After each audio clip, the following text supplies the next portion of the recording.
Hello viewers, আসসালামু আলাইকুম। আমি মনিরা দিলশাদ পুনরায় এসেছি আপনাদের মাঝে। আজকে আমি আলোচনা করব মুখে ঘা নিয়ে। যেহেতু শীতকাল চলে এসেছে আর শীতকালে এই সমস্যাটি বেশি দেখা যায়।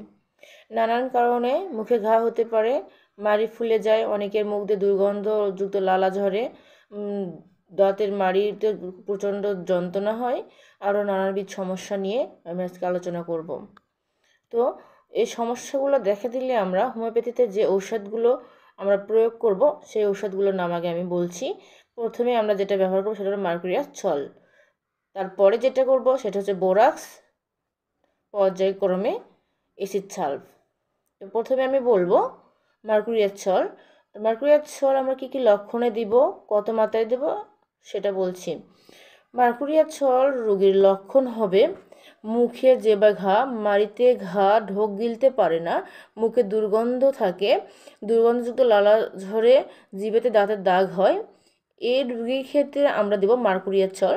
এখন মার্কুরিয়াস ছল আমরা 30 দিব দিনে 3 মাত্রায়। এরপর আমি যেটা বলবো সেটা হচ্ছে বোরাক্স। বোরাক্স সেই শিশুদেরকে আমরা দেব যে শিশুদের জিহ্বায় ঘা থাকে, দুধ খেতে পারে না, স্তন মুখে নেওয়ার সাথেই ছেড়ে দেয় এবং মুখ থেকে লালা ঝরে, মুখের ভিতরে প্রচণ্ড গরম থাকে। তো এই লক্ষণগুলোতে আমি দিব বোরাক্স। বোরাক্স 3x বা 6x 3 ঘন্টা পর পর আমরা প্রয়োগ করব।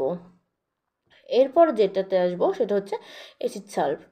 অ্যাসিড সালফের রোগীদের মলের টক গন্ধ থাকবে, মুখ থেকে দুর্গন্ধ বেরোবে, টক বমি হবে, মুখে টক টক ভাব থাকবে। এই রোগীর যদি জিহ্বায় ঘা থাকে তবে আমরা দিব অ্যাসিড সালফ। অ্যাসিড সালফ 30 বা 6 আমরা দিনে 3 মাত্রায় প্রয়োগ করব। তো বন্ধুরা, ভিডিওটি কেমন লাগলো অবশ্যই লাইক কমেন্ট করে জানাবেন এবং দয়া করে আমার চ্যানেলটি অবশ্যই সাবস্ক্রাইব করে দেবেন।